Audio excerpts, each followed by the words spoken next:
오늘 함께 나누실 말씀은 히브리서 5장 말씀입니다. 히브리서 5장 말씀에서는 예수님의 자격에 대해서 말씀을 하고 계십니다. 예수님은 도대체 왜 어떤 분이시기에 우리의 죄를 대속할 수 있으셨는가? 우리가 이 예수님이 이 십자가에 매신 그 사건, 이 사건이 왜 모든 인류를 대변할 수 있었는가에 대해서 자세하게 설명하고 있습니다. 만일 예수님이 그저 한 사람이었더라면 예수님의 십자가 죽음이 인류의 죄를 대속할 수 있는가에 대해서 우리가 생각해 봐야 합니다. 만일 우리 중에 한 사람, 어떤 한 사람이 모든 사람의 죄를 대신해서 십자가에 매어 죽는다면 모든 사람의 죄를 그 사람이 대신할 자격이 있습니까? 그게 대신 지어집니까? 그런다고 다른 사람들의 죄가 없어집니까? 그렇지 않다라는 것입니다. 우리 인간은 자신의 죄를 감당하기도 벅찰 뿐이지 내가 누군가의 죄를 대신 이 짊어진다는 것은 그럴 자격조차 없는 사람이라는 것입니다. 또 반면 하나님이 그 신의 존재로서 인간의 죄를 그 신이 대신 짊어진다. 이것은 그 섭리에 맞지 않는 것입니다. 우리가 하나님의 속성에 대해서 좀 잘 이해해야 될 것이 있습니다. 하나님은 약속을 이행하시는 분입니다. 하나님이 정해놓으신 약속, 하나님이 정해놓으신 이런 방법들은 하나님도 그것들을 바꾸거나 깨지 않으십니다. 그렇기 때문에 하나님이 인간의 죄를 대신 짊어진다. 이것은 이 섭리에 따르지 않는 일이기 때문에 불가능한 일입니다. 그러니 특별한 존재, 신과 인간 사이에 특별한 존재가 필요했으니 그것이 바로 예수 그리스도이십니다. 예수님은 성령으로 잉태되셨습니다. 남녀의 이런 결합으로 잉태된 것이 아니라 성령으로 잉태하셨기 때문에 이 예수님은 하나님, 신이시면서도 인간이신 그 특성을 가지시고 계신 겁니다. 그러니까 이 예수님이 인간을 대신해서 대표자가 되실 수 있었고 또 하나님 그 신성을 가지고 계셨기 때문에 그 대표자로의 감당할 수 있는 그 모든 조건을 갖추셨다라는 것이 오늘 본문에서 얘기하고 있는 것입니다. 대제사장마다 사람 가운데서 택한 자이므로 하나님께 속한 일에 사람을 위하여 예물과 속죄하는 일에 제사를 드리게 하나니 그가 무식하고 미혹된 자를 능히 용납할 수 있는 것은 자기도 연약에 휩싸여 있음이라. 연약한 자리로 들어가셨다라는 거예요. 어떤 연약한 자리입니까? 인간의 육신을 입고 온 그 연약의 자리, 십자가에 순종하여 매이신 그 연약의 자리, 그 연약에 휩싸였으므로 우리같이 이런 연약한 자들을 대신할 자격이 있으시고 우리를 이해하실 수 있고 우리를 충분히 공감하실 수 있는 그분이 바로 예수님이시라는 것입니다. 예수님도 십자가에 못 박히시기 직전에 이 잔을 피할 수 있으면 내게 피해 주십시오. 이 얼마나 이 힘든 고통과 두려움이 그 연약함을 타고 들어갔다라는 것입니다. 그러니 우리가 느끼는 이 두려움도 고통도 염려도 예수님은 모르고 완전 초월한 신적인 존재가 인간의 그 연약함을 이해하지 못하고 하시는 그 가르침들이 아니라 예수님도 그 연약함으로 오셔서 연약함 속에서 우리에게 그 가르침을 주셨다라는 그 사실입니다. 그러므로 백성을 위하여 속죄제를 드림과 같이 또한 자신을 위하여도 드리는 것이 마땅하니라. 이 존귀는 아무도 스스로 취하지 못하고 오직 아론과 같이 하나님의 부르심을 받은 자라야 할 것이니라. 아무나 할 수 있는 건가요? 아무나 할 수 없다 이겁니다. 오직 하나님의 부르심을 받은 자, 하나님의 선택을 받은 자만이 이런 특별한 자리에 특별한 일을 감당해 나아갈 수 있다라는 것을 얘기합니다. 또한 이와 같이 그리스도께서 대제사장 되심도 스스로 영광 취하심이 아니요 오직 말씀하신 이가 그에게 이르시되 너는 내 아들이니 내가 오늘 너를 낳았다 하셨고, 또한 이와 같이 다른 데서 말씀하시되 내가 영원한 멜기세덱의 반차를 따르는 제사장이라 하셨으니, 하나님께서 직접 예수님을 불러 세우시고 너는 내 아들이라, 이는 멜기세덱의 반차를 따른 제사장이라 라고 직접 그 직분과 그 자리를 분명하게 하셨다라는 것입니다. 멜기세덱의 반차가 무엇입니까? 멜기세덱은 우리 아브라함이 처음으로 11조를 드린 제사장. 멜기세덱은 어디서 왔는지, 어떻게 등장했는지 족보도 알 수 없는 그런 존재입니다. 그런 성경에서 등장하는 이 존재, 이 하나님께서 직접 세우신 제사장이다 라고 해서 그 족보가 없는 제사장, 유래가 없는 제사장, 하나님의 제사장, 그 제사장의 계열을 예수 그리스도께서 이어받으셨다 이겁니다. 우리가 이 출애굽 이후에 이스라엘 백성들이 대제사장들을 세워 나아갔습니다. 그 제사장들은 누가 세운 겁니까? 아론의 후손들로 인해서 하나님이 그들을 세우셨지만 그는 온전하고 완전한 제사장이 아니었습니다. 하나님의 직통 제사장이 아닌 거예요. 그들은 그저 인간나라로 대사장의 직분을 감당하고 있는 이 제사장들이었습니다. 그런데 예수님은, 이 멜기세덱과 예수님은 하나님이 직통으로 세우신 하나님의 대제사장이라는 그 사실을 우리가 이 본문에서 얘기하고 있는 것입니다. 그는 육체에 계실 때 자기를 죽음에서 능히 구원하실 이에게 심한 통곡과 눈물로 간구와 소원을 올렸고 그의 경건하심으로 말미암아 들으심을 얻었느니라. 그가 아들이시면서도 받으신 고난으로 순종함을 배워 온전하게 되셨은즉 자기에게 순종하는 모든 자에게 영원한 구원의 근원이 되시고. 예수님이 십자가에 매이시고 그 고난의 자리에 들어간 것은 무엇이라고요? 순종이라고요. 그 아들로서, 하나님의 아들로서 모든 권세를 얻었음에도 예수님은 그 모든 것을 버리고 가장 낮은 자리로, 그 순종의 자리로 들어가셨다라는 것입니다.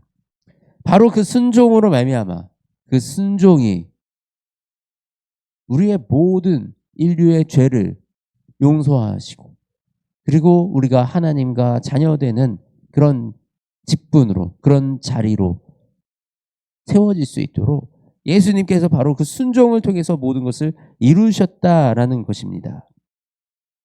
하나님께서 멜기세덱의 반차를 따른 대제사장이라 칭하심을 받으셨느니라.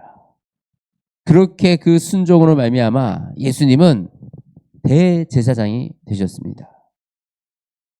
대제사장, 하나님께 드리는 그 제사, 그 모든 제사를 맡아서 주관하는 대제사장이 되셨다라는 것입니다.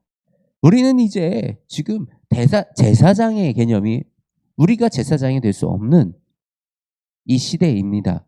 우리는 제사장의 역할을 감당하는 것이 아니라 우리는 예수 그리스도, 우리 대제사장 되시는 예수 그리스도를 우리가 바라보고 예수 그리스도를 함께 바라볼 수 있도록 우리가 교회가 이 직분자들을 통해서 예수 그리스도를 바라보고 있는 것입니다. 그러므로 우리가 바라보아야 할 곳이 어디입니까? 바로 예수 그리스도입니다. 교회가 예수님을 바라보지 않고는 올바른 길을 갈 수가 없습니다. 우리가 예수님을 바라보지 않고 예수님을 통하지 않고는 우리는 제대로 된 예배라고 부를 수도 없는 것입니다. 우리가 예수 그리스도만이 우리의 중심되는 그 예배가 드려지길 원합니다. 우리가 예수님을 바라보는 예배가 드려지길 원합니다. 예수님의 그 보혈의 능력이 드러나는 그 예배가 이 교회에서 드려지기를 원합니다. 멜기세덱에 관하여는 우리가 할 말이 많으나 너희가 듣는 것이 두나무로 설명하기 어려우니라. 멜기세덱에 관하여 우리 멜기세덱의 왜 이 하나님의 계열이고 멜기세덱 반차, 멜기세덱의 계열이 무엇인지 이런 것에 대해서 설명할 것이 많이 있으나 뭐라고요? 듣는 것이 두나무로 설명하기 어렵다. 때가 오래되었으므로 너희가 마땅히 선생이 되었을 터인데 너희가 다시 하나님의 말씀의 초보에 대하여 누구에게 가르침을 받아야 할 처지이니 단단한 음식은 못 먹고 젖이나 먹어야 할 자가 되었도다. 저의 모습도 이러했습니다. 예. 오랫동안 신앙생활을 했고 모태신앙이고 아버지가 목사님인데 나이가 들면서까지 성경을 제대로 읽어본 적도 없고 성경을 제대로 알지도 못하고 그냥 오랜 시간 설교를 듣고 교회에서 자랐다는 이것으로 성경을 잘 안다라는 그런 교만이 있었습니다.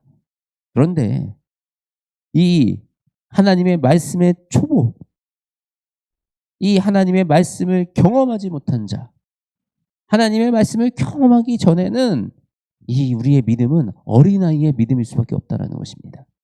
제가 항상 얘기하는 것이 우리가 하나님의 말씀을 경험해야 돼요. 하나님의 말씀이 살아계심을 경험해야 돼요. 이것이 우리가 생각합니다. 하나님을 자꾸 경험하기 원해요. 막 신기한 거 체험하기 원해요. 뭐 놀라운 일을 경험하기 원해요. 그러면서 말씀을 안 봐요. 하나님만 경험하기 원해요. 하나님은 하나님의 말씀으로 능력을 행하십니다. 우리가 하나님의 말씀이 이 요한복음 1장에 뭐라고요? 태초에 말씀이 계시니라. 우리 이 말씀으로 하나님은 우리에게 일하시고 이 말씀이 우리의 인생의 구름기둥과 불기둥이 되어서 우리가 갈 길을 인도하고 안내해 주시는 것입니다. 그러므로 우리가 이 하나님께 순종한다는 것은 이 말씀에 순종하는 거고 말씀이 이끌어주는 그 길을 우리가 따라 걸어 나아간다라는 거예요. 하나님이 이끌어주시는 그 길을 따라가야 그 길에 그 순종함에 그곳에 하나님의 역사를 경험하는 것인데 나의 순종은 없고 내가 말씀을 묵상함은 없고 하나님을 경험하기 원하는 그것은 얼마나 안타까운 어린아이의 믿음이고 어린아이의 신앙입니까? 거기서 자라날 수가 없다라는 거예요. 10년의 신앙생활에도 20년의 신앙생활에도 30년의 신앙생활에도 그 회차가 중요한 것이 아니라 내가 그 말씀을 따라가지 아니하는 그 삶은 어린아이의 삶과 같다라는 것입니다. 우리의 믿음이 세워지고 우리의 믿음이 자라나는 것은 말씀을 읽고 그 말씀을 묵상하여 그 말씀에 순종하여 내 삶이 그 말씀과 함께 살아나가는 것, 그것이 바로 우리의 믿음이 어른의 믿음으로 자라나는 것입니다. 이는 젖을 먹는 자마다 어린아이니 의의 말씀을 경험하지 못한 자요 단단한 음식은 장성한 자의 것이니 그들은 지각을 사용함으로 연단을 받아 선악을 분별하는 자들이니라. 장성한 자들은 영적으로 깨어 있습니다. 근데 뭐라고요? 연단을 받았대요. 연단을. 연단 받는 것이 쉽습니까? 연단 받는 게 쉽지 않습니다. 우리는 연단을 받으면서 이렇게 외칩니다. 하나님 나에게 왜 이런 시련을 주십니까? 왜 이런 고통을 주십니까? 그런데 그런 연단을 통해서 우리가 어떻게 된다고요? 선악을 분별하는 자들이 된다라고. 연단을 받기 전에는 선악조차 분별하지 못하는 우매한 존재들이라는 거예요. 우리의 사람은 내가 이해하는 것 같지만 이해하는 척하지만 경험하지 못하고는 절대 이해할 수 없는 것들이 있습니다.